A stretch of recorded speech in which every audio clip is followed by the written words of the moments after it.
негізгі қызметім Астанада, экономика ғылымдарының кандидаты, профессор деген атағым бар.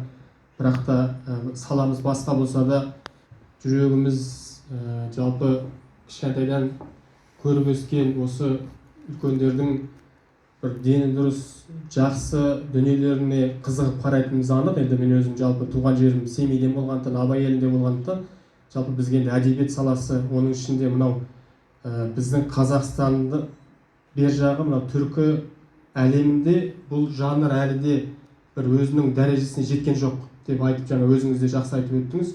Бұл детектив жанры, бұл да фантастика, тағы да басқа салалар сияқты, бұл әлі де өзінің бір жететін жеріне жеткен жоқ. Бірақ та соның алғашқы жаңағындай баспалдағын жасап кеткен, сол өзі ол кісінің шыққан биігіне әлі де ешкімнің жете алмағандығында міне қазір сіздердің зерттеулеріңіздің арқасында, жалпы осы кісінің өзінің жазып кеткен қаншама еңбектердің арқасында көзіміз жетіп отыр.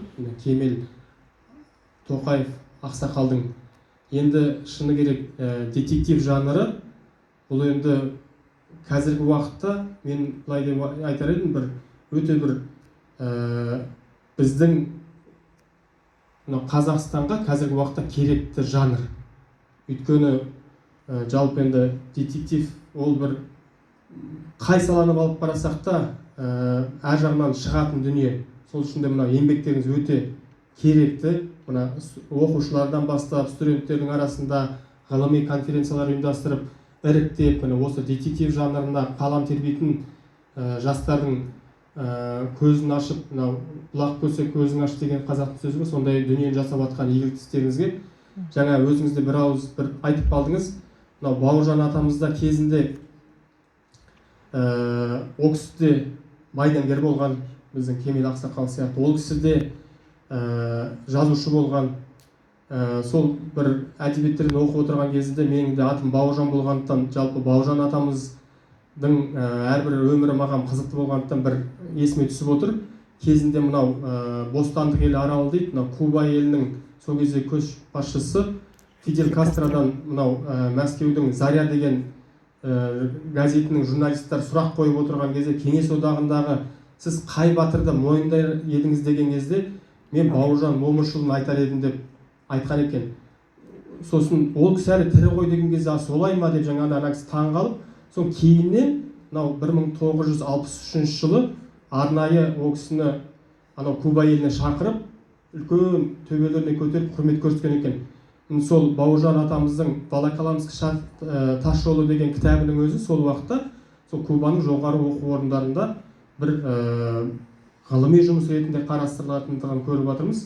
Мынау Бауыржанның спираль деген бір жау қолына қалған кезде соны қалай талқандап шығудың жолдарын көрсететін сондай бір тактикалық жұмыстардың барлығы бір мемлекеттер оны өздерінің әскери саласына пайдаланып отыр.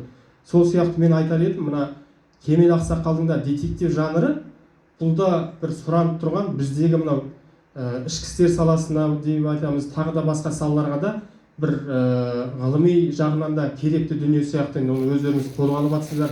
Кемелтану, өзіңізден кемелтанушы болып жатқандықтан, оны өзіңіз біліп жатсыз. Бағана да бір арасында әңгімеде айтып қалдыңыз.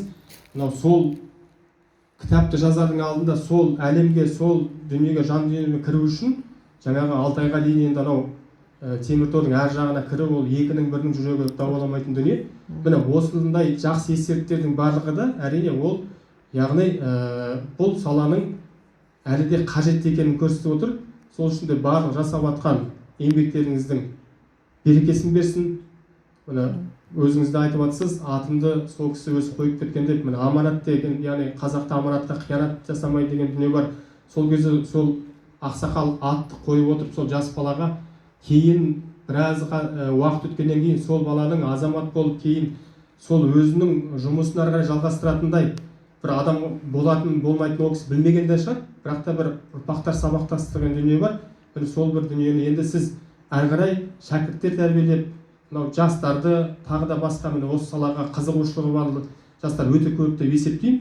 Кино шығару тағы да басқаның барлығы да болашақтың еншісінде дүние деп ойлаймын.